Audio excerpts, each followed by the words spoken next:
Olá, queridos estudantes, estamos de volta agora, gente, ó. Chegamos ao nosso fim da nossa unidade 1, mas iremos dar o pontapé inicial na unidade 2, tá? Com a nossa querida professora Lidiana. Então, é nessa perspectiva que eu agradeço vocês por estar junto com a gente nesse momento, né? Os professores presenciais também. E a gente vai fazer uma breve revisão aí de 4 aulas para que possamos fazer a nossa avaliação. Ela é na perspectiva de entender como foi legal, né, vocês terem interagido, caminhado junto com a gente diante dessa unidade 1, tá? Espero que vocês tenham apreciado muito, né, as questões filosóficas aí. E apesar de que vocês os primeiros passos, né, o primeiro contato com a filosofia, espero que eu possa ter passado assim bem uma compreensão bem legal para vocês, tá? Vamos lá para a nossa revisão, olha aí.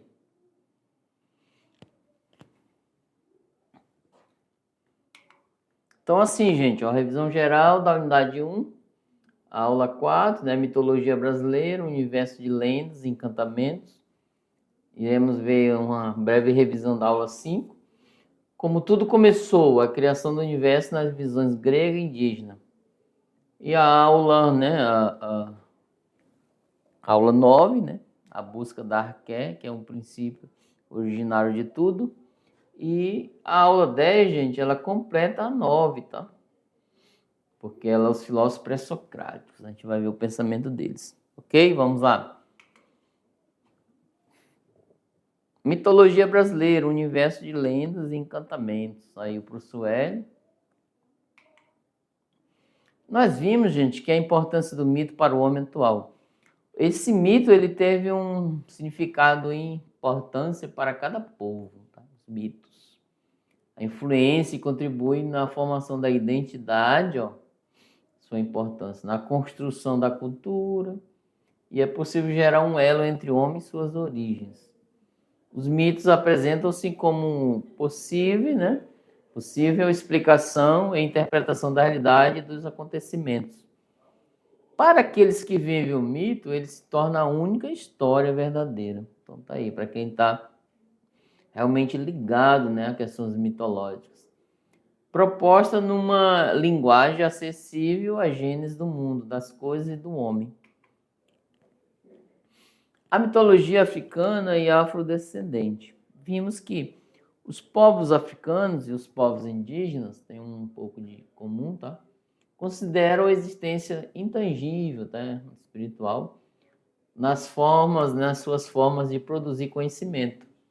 Além disso, no pensamento dos povos africanos, em especial o intangível, o espiritual, que não é o material, está em equilíbrio com o tangível. Então, assim, o espiritual, gente, está em harmonia, equilíbrio com o material, o mundo, né? A mitologia africana pontua os deuses que habitam o panteão africano em suas histórias míticas. Esse jeito de pensar mitologicamente foi trazido da África e veio para o Brasil, e nela há muitos deuses que são chamados de quê? De orixás. Mitologia indígena. As comunidades indígenas brasileiras e rondonienses, elas possuem uma herança mitológica que permanece viva até hoje entre os milhares de nativos que habitam, né, o nosso território. Os povos tradicionais. A mitologia brasileira é riquíssima e tem fortes influências indígenas. Muitos deuses e deusas nacionais são de origem tupi-guarani. As diversas etnias nativas do Brasil deixaram um pouco de seu legado e sua história no Brasil.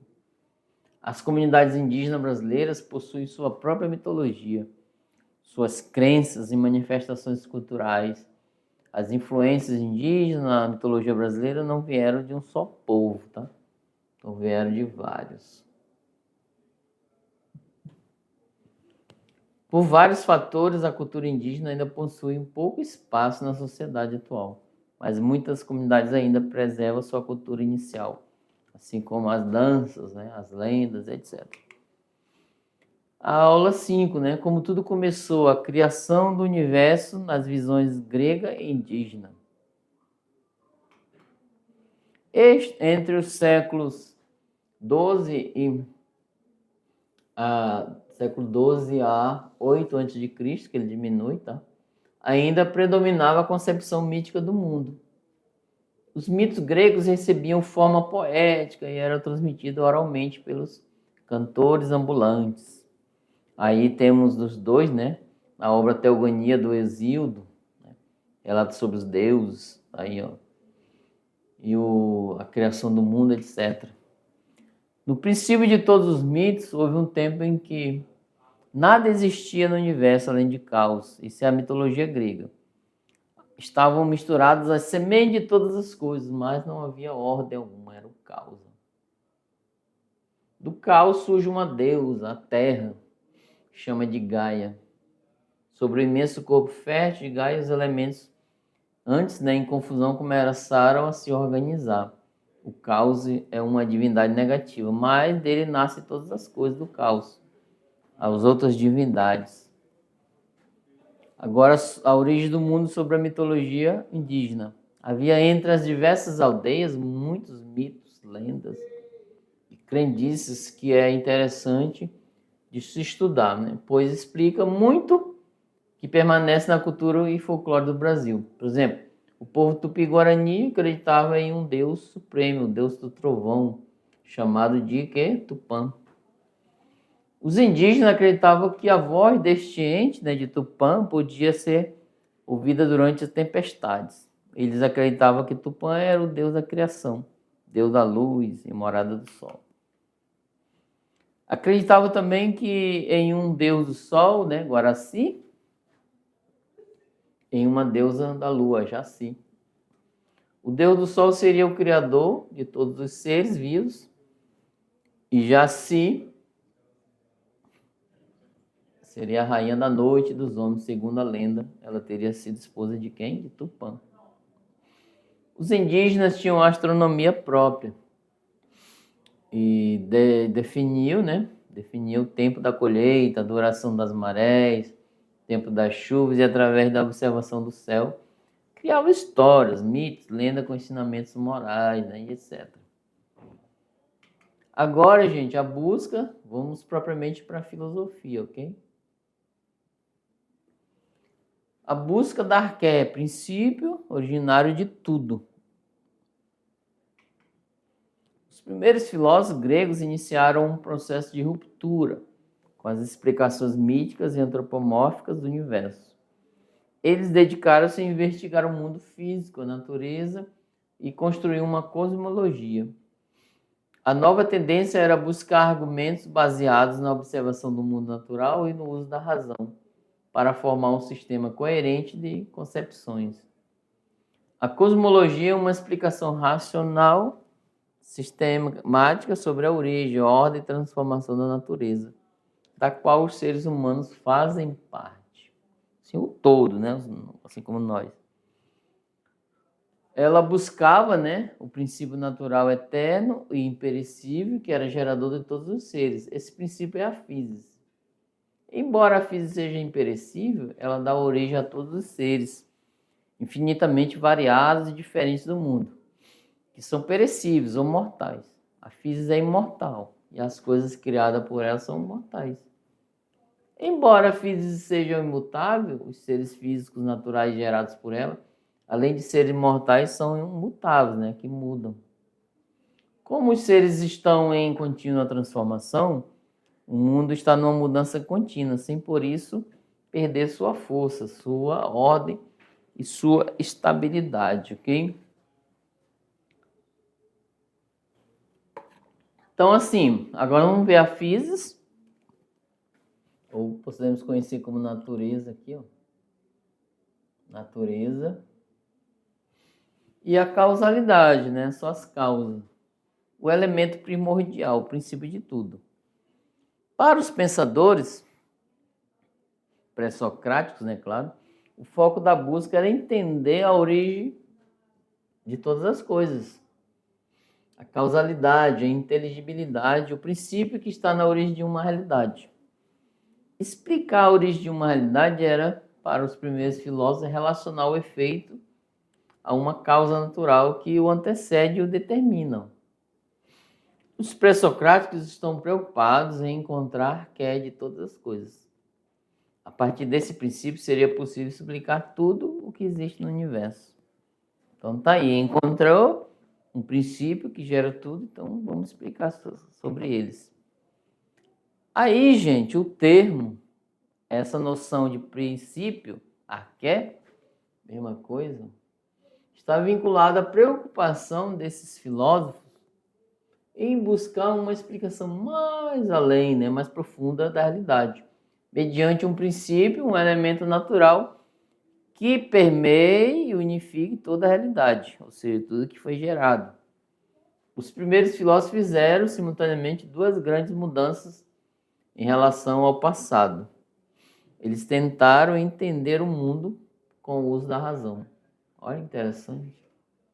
Estimular as pessoas a atitude a pensar. Então, e a pensar por onde? Pela razão, pelo racional. Olha que interessante, né? Razão e pensar. O termo grego logos pode ser traduzido por discurso racional. Para que o mundo possa ser conhecido pela razão, é preciso que haja princípios racionalmente inteligíveis. Então, aí. E a próxima que complementa essa aula é os filósofos pré-socráticos, né? O que será? O que eles estão dizendo? Esse é o Parmênides, né? Olha aí. Então tá aí, gente, ó. Os filósofos de Mileto, né? Que é a cidade, então. A escola jônica, né? De Jônio, Tales, ó. Primeiro filósofo. Anaxímenes de Mileto e Anaximandro. Todos são da mesma cidade, ó. Na Grécia, vocês viram um mapinha lá, certo? Os pré-socráticos, eles buscavam o princípio de todas as coisas. Tales vai dizer que o princípio de tudo é a água. Olha aí. Anaximandro vai dizer que o princípio é o apeiron, que é o indeterminado. E o Anaxímenes vai dizer que o princípio é o ar, que respiramos. O princípio capaz de gerar tudo, né, em sua volta. Aí o Heráclito, ele vai dizer o quê? Tudo flui, gente. Tudo se transforma. Ele é do século 6, né, e 5 a.C. Nasceu em Éfeso, na Jônia. Para ele, esse Heráclito, ele vai dizer, ó, o dinamismo de todas as coisas pode ser explicado pelo fogo, ó, primordial, expressão visível de instabilidade, símbolo da eterna agitação do devir, do transformar. O fogo eterno e vivo, que ora se acende e ora se apaga. Interessante, né? Ele não rejeitava as contradições e queria aprender a realidade em sua mudança, no seu devir. Os pitagóricos, gente, são uma escola, né? Eles acreditavam que os números, né, e a harmonia, né, os números eram a origem de tudo. Essa figura ilustrativa eu coloquei como um homem antigo e com roupas atuais. Pitágoras de Samos, né? Ele fazia parte do grupo dos monistas, que identificava apenas um elemento constitutivo de todas as coisas. O teorema, né, que surgiu de Pitágoras, é uma das suas mais conhecidas ideias do campo da geometria, onde o teorema diz em um triângulo retângulo, o quadrado da hipotenusa é igual à soma dos quadrados dos catetos, ou seja, é o triângulo, a soma dos quadrados mais, né, a soma dos catetos da hipotenusa, olha aí, do retângulo. Essa é a forma do teorema de Pitágoras. Aí veio outro carinha chamado Parmênides. Ele vai dizer sobre as coisas são, olha que interessante. Parmênides, de Eleia, né? Fundador da escola eleática, ele entendia que o equívoco das pessoas e dos demais pensadores era conceber demasiada importância aos dados fornecidos pelos sentidos. Embora percebesse pela via sensorial a mudança e o movimento no mundo, Parmênides achava contraditório buscar a essência, arqué, naquilo que não é essencial, buscar a permanência naquilo que não permanece, né? Então esse é todo, né, o conteúdo que agora vocês vão fazer, ó, Que interessante aí. Vamos fazer uma avaliação, gente, parcial. Então, assim, vocês leiam bem, as questões não estão complexas, nem difíceis, nem nada. Em alguma avaliação, coloquei uma questão que caiu no Enem, entendeu? Para que vocês possam se familiarizar. E se surgir dúvidas, vocês podem nos entrar em contato. A gente não é infalível, né? A infabilidade na gente. Então, assim, eu agradeço vocês, né, por ter caminhado, né, ao longo desse momento com a gente. Unidade 1, olha que interessante. Vocês já estão na metade do caminho para lá a unidade 2. Vocês já vão fazer uma avaliação aqui para que possa, né, refletir. Então, se concentre, direcione nessas 4 aulas, né, que eu trouxe de revisão para vocês. E vamos marcar, né, a avaliação. E na dúvida, vocês consulte o cérebro, a mente, né? Analisa bem, pensa, lembre alguma coisa que foi falada, que foi discutido. E um grande abraço para vocês, né? Desejo que vocês possam fazer uma avaliação, né, de acordo com aquilo que vocês foram se apresentando ao longo da caminhada dessa unidade 2, tá? E olha só, então, o extra classe, gente, só para lembrar, vocês já estão na unidade 1, o extra classe ele vai ao encontro, né, vai ser integrado. Vocês vão construir, né, fazer um momento de replantio, né, tá lá com história, geografia e sociologia. Então, 4 componentes curriculares. Aí tá lá toda a explicação de como funcionará o extra classe, tá? Vocês vão se deslocar aí fora da escola ou em casa e fazer vídeos, né, registrar os momentos de reflexão, de trabalho do extra classe. Olha só eu ligando, extra classe com prova. Então vamos lá, fazer uma ótima avaliação e bons resultados para vocês e bom futuro. Um grande abraço, até a próxima. Tchau, tchau.